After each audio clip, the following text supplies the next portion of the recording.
Canada अब चीन और भारत के साथ अपने रिश्ते मजबूत करने की दिशा में काम कर रहा है, जबकि दूसरी ओर अमेरिका के साथ उसके व्यापारिक रिश्ते नाजुक दौर में हैं। इसी बीच भारत दौरे पर आई कनाडा के विदेश मंत्री अनीता आनंद ने नई दिल्ली में पीएम मोदी से मुलाकात की। पीएम मोदी ने खुद इस मुलाकात की तस्वीरों को अपने सोशल मीडिया प्लेटफॉर्म एक्स पर पोस्ट किया।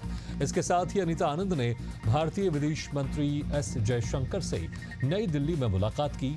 इस बैठक में दोनों देशों ने आपसी भरोसा बहाल करने और बहुक्षेत्रीय सहयोग को मजबूत करने के संकल्प को दोहराया। इस बैठक की शुरुआत जयशंकर ने कहा कि भारत कनाडा संबंध पिछले 2 महीनों में लगातार प्रगति कर रहे हैं। जयशंकर ने बताया कि हाल में दोनों देशों के राष्ट्रीय सुरक्षा सलाहकारों के बीच हुई बातचीत ने सुरक्षा संबंधी चिंताओं को सुलझाने की दिशा में एक अहम कदम उठाया है।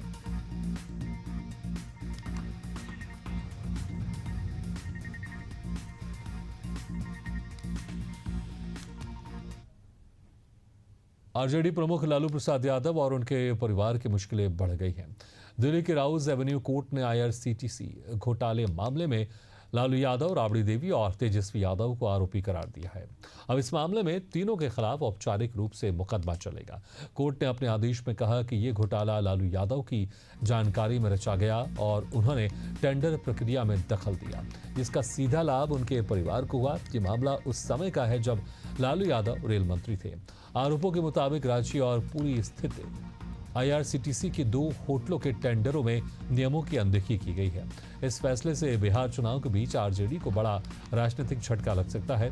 हालांकि लालू यादव ने इन सभी आरोपों को निराधार बताया है और इसे राजनीतिक साजिश करार दिया है। लालू यादव व्हीलचेयर पर कोर्ट पहुंचे थे। उनके साथ राबड़ी देवी और तेजस्वी यादव भी मौजूद थे।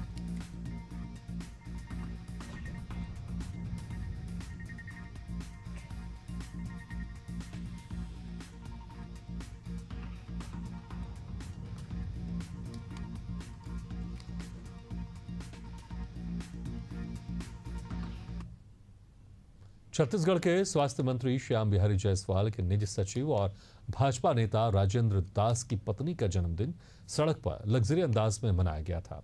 कार की बोनट पर केक काटा गया और जमकर आतिशबाजी हुई। ये वीडियो वायरल होने के बाद मामला तूल पकड़ गया। मामले में पुलिस ने एफआईआर दर्ज कर ली है। सड़क पर बर्थडे सेलिब्रेशन को लेकर हाईकोर्ट पहले ही सख्ती दिखा चुका है, लेकिन इस तरह के मामले लगातार सामने आ रहे हैं।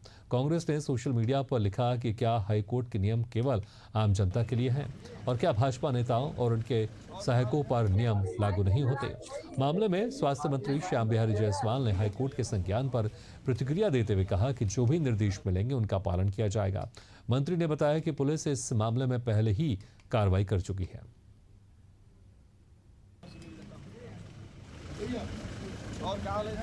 आज अभी चिरमिरी में भी पत्रकारों ने मुझसे पूछा था, तो मैंने कहा था कि सामान्य रूप से ये न्यायालय संज्ञान में तो लेती है, परंतु पर्टिकुलर ये मालूम नहीं था कि विशेष रूप से माननीय न्यायालय ने संज्ञान में लिया है। उनके जो भी निर्देश होंगे उसका पालन किया जाएगा। और वैसे मैं आपको बता दूं कि उसमें जो भी संविधान और भारतीय दंड संहिता में जो एक्ट है उसके तहत पुलिस 2 दिन पहले ही कार्रवाई कर चुकी है और उसमें और भी जो माननीय न्यायालय के निर्देश होगा उसको सरकार पालन करेगी। उत्तराखंड के मुख्यमंत्री पुष्कर सिंह धामी ने युवाओं को लेकर कहा है कि प्रदेश सरकार युवाओं के हित के लिए संवेदनशील है। उन्होंने कहा कि पिछले दिनों UKSSC परीक्षा के दौरान हरिद्वार के एक सेंटर से पेपर लीक की शिकायत आई थी, जिसकी शिकायत सामने आने के बाद हाईकोर्ट के रिटायर्ड जज की अध्यक्षता में जांच कमेटी गठित की गई थी और जांच कमेटी की रिपोर्ट के बाद परीक्षा को निरस्त कर दिया गया। सीएम धामी ने कहा कि युवाओं की मांग थी कि परीक्षा को निरस्त कर दिया जाए और इस मामले की CBI से जांच हो।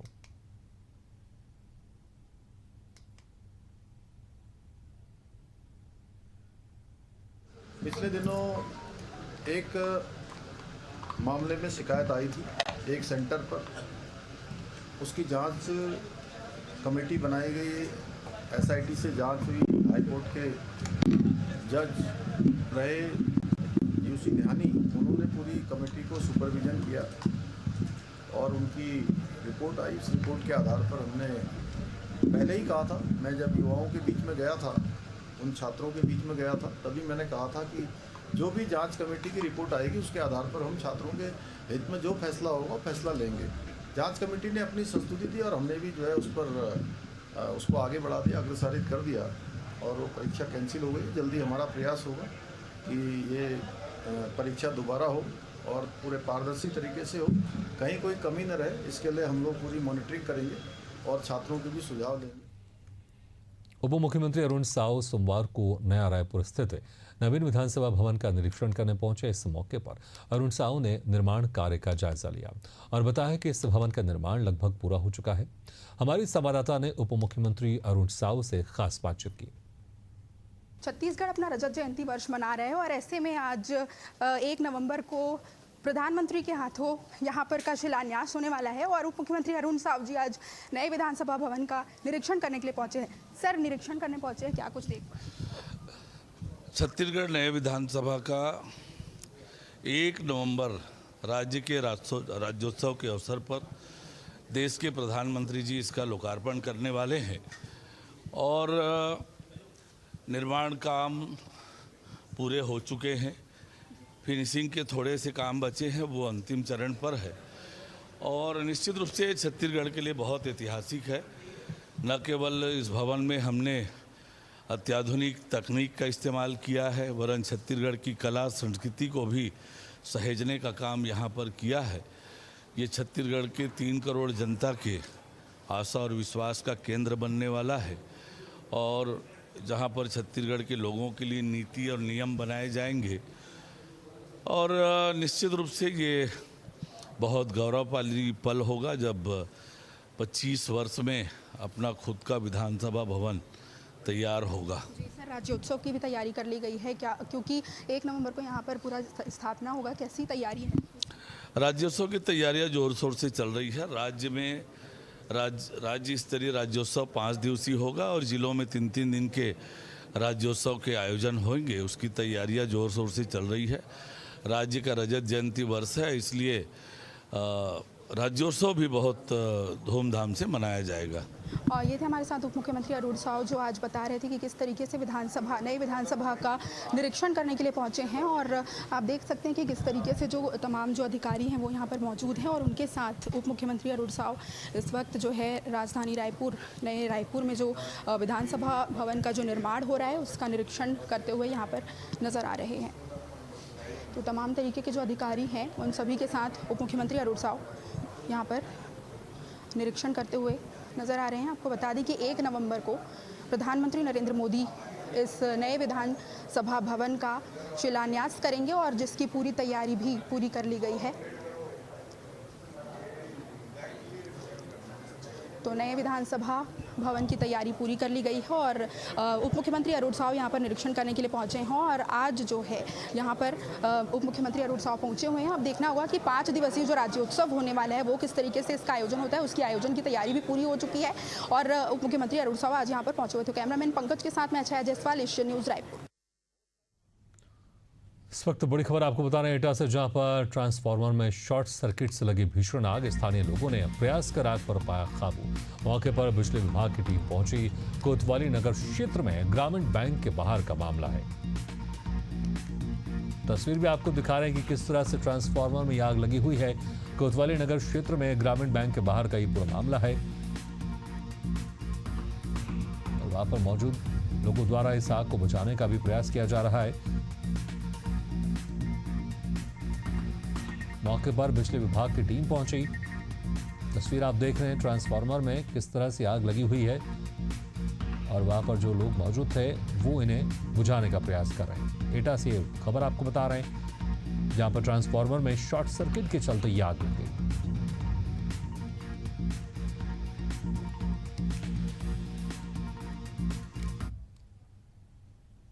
बिहार के कैमूर जिले में दूसरे चरण में होने वाले मतदान को लेकर अधिसूचना जारी कर दी गई है।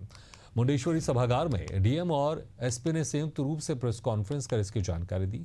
डीएम ने बताया कि नामांकन प्रक्रिया आज से शुरू हो गई है। नाम निर्देशन पत्र दाखिल किए जाने की अंतिम तिथि 20 अक्टूबर है। वहीं उन्होंने बताया कि समीक्षा की तिथि 21 अक्टूबर, नाम वापसी की अंतिम तिथि 23 अक्टूबर है और 11 नवंबर को मतदान होगा।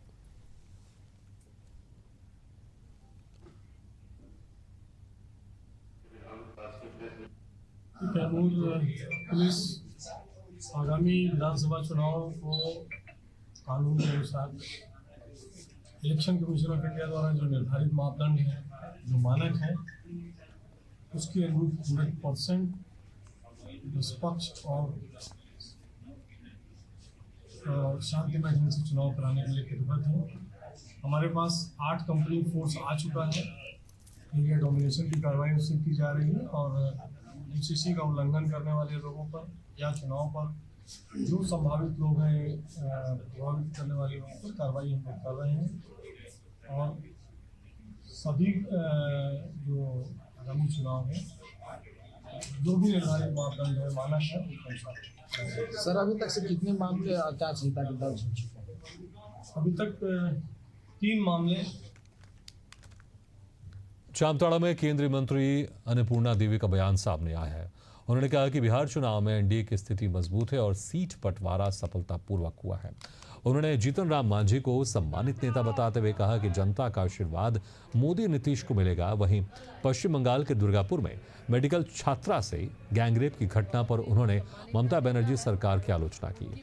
कहा बेटियां सुरक्षित नहीं, अपराधी बेखौफ है। मोर्चा की अध्यक्ष और महिला मोर्चा की हमारी सभी भारतीय जनता पार्टी जिंदाबाद। और इस वक्त बड़ी खबर आपको बता रहे हैं रायबरेली से, जहां पर यातायात नियमों की उड़ाई गई धज्जियां, गाड़ी के गेट पर बैठकर वीडियो किया शूट।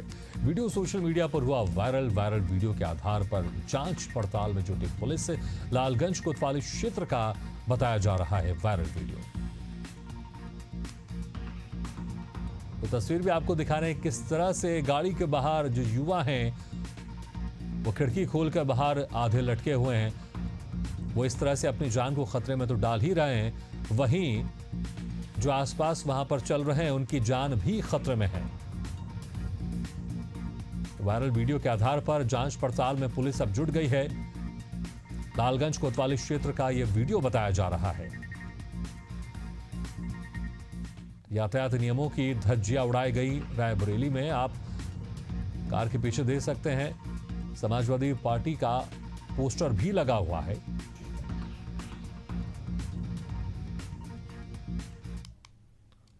उत्तराखंड के हरिद्वार में गंगा नदी का जलस्तर अचानक बढ़ गया, जिससे गंगा नदी के बीच बने टापू पर 7 श्रद्धालु फंस गए। सूचना मिलने पर जल पुलिस की गोताखोरों की टीम मौके पर पहुंची और 1 घंटे की कड़ी मशक्कत के बाद उन्हें सकुशल बाहर निकाल लिया गया।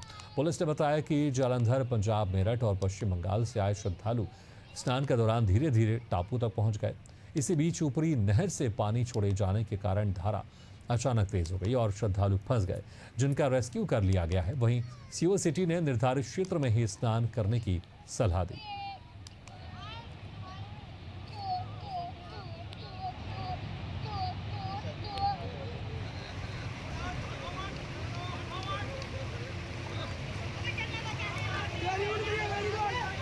चलो चलो, बहुत बढ़िया बहुत बढ़िया बहुत बढ़िया, और तेज और तेज। और बड़ी खबर आपको बता रहे हैं लखनऊ से, जहां पर बाइक सर्विस सेंटर में लगी आग। 10 से अधिक गाड़ियां जलकर राख, दुकान का सामान भी जलकर राख। फायर ब्रिगेड ने आग पर काबू पाया। नहर रोड तिवारीगंज के ये पास आग लगी है। तस्वीर भी आप देख सकते हैं कि किस तरह से भयंकर आग लगी है। दुकान का सामान भी इस आग में जलकर खाक हो गया है। हालांकि फायर ब्रिगेड ने आग पर काबू पा लिया है। नहर रोड तिवारीगंज के पास ये आग लगी है।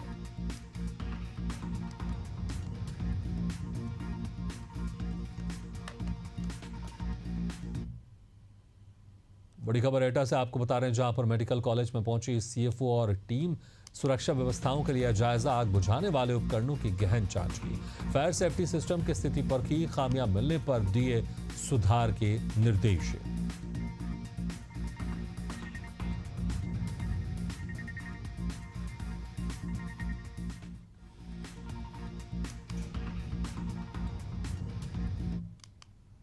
कोरबा वन मंडल में हाथियों के झुंड ने आतंक मचा रखा है। ये झुंड आबादी वाले क्षेत्र में पहुंचकर धान की फसल को नुकसान पहुंचा रहे हैं और तो और घरों में तोड़फोड़ भी कर रहे थे। इधर हाथी के हमले में मानसिक रूप से अस्वस्थ व्यक्ति की भी मौत हो गई है। घटना के 4 दिन बाद भी मृतक की पहचान नहीं हो पाई है। हाथियों के चलते गांव में दहशत का माहौल है। हालांकि वन विभाग की टीम ने हाथियों की निगरानी के लिए विशेष टीम गठित की है।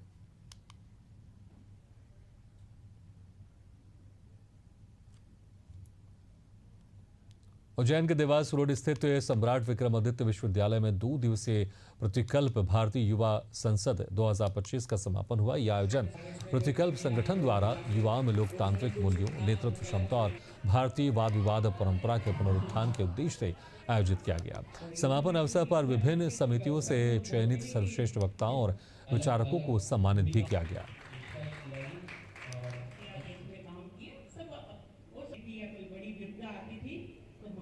कार्यक्रम था 2 दिन का युवा संसद, भारतीय युवा संसद, जो कि प्रतिकल्प के बैनर तले हुआ। इसमें बच्चों को लोकतांत्रिक प्रणाली के बारे में समझाया गया कि कैसे लोकसभा चलती, कैसे all India political party meet चलती है। इससे बच्चों में समझ बढ़ी कि किस प्रकार से बात रखी जाती है, किस प्रकार से अपने विचार रखे जाते हैं। तो वही कार्यक्रम का उद्देश्य था और वो आज उद्देश्य पूरा हुआ। इनके द्वारा युवाओं के युवा संसद का जो कार्यक्रम हुआ है, उसमें विभिन्न विधाओं में युवाओं को विभिन्न प्रतियोगिताएं हुई है, विभिन्न विद्यालयों में, महाविद्यालयों में, और उनके पुरस्कार वितरण का आज कार्यक्रम था। निश्चित रूप से लोकसभा से लेकर अन्य सभी संस्थाओं के उसमें प्रतिभागी थे और उनको पुरस्कार देते हुए बहुत हर्षित हैं, गर्वित हैं।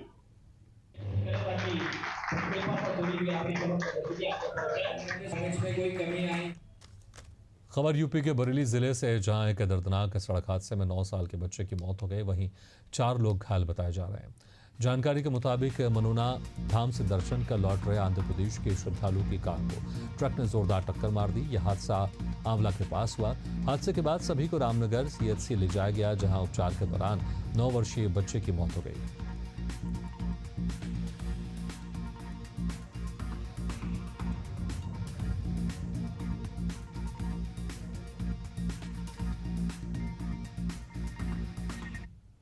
आज दिनांक 13/10/2025 को थाना सिरौली स्थित ग्राम हरदासपुर संग्रामपुर में एक स्विफ्ट गाड़ी के साथ एक्सीडेंट हुआ है, जिसमें 5 व्यक्ति के घायल होने की सूचना है, जिनके नाम श्रीहरि, श्वेता, अरुण, जगदीश एवं हर्ष है।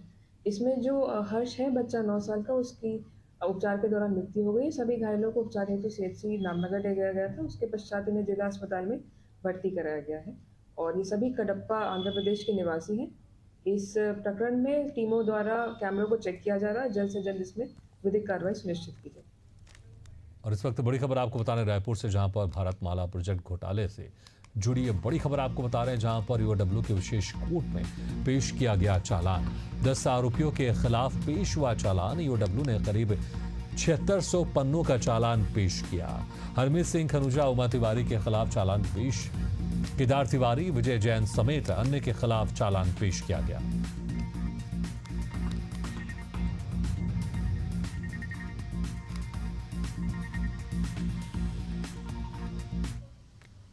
बड़ी खबर चंदौली से आपको बता रहे हैं, जहां पर गंगा नदी में स्नान करने गई किशोरी नदी में डूबी।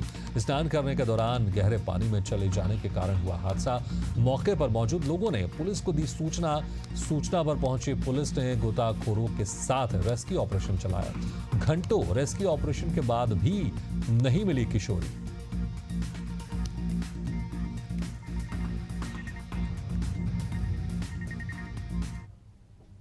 इसी के साथ इस बुलेटिन में फिलहाल इतना, लेकिन खबरों का सिलसिला लगातार जारी। आप देखते रहिए एशियन न्यूज।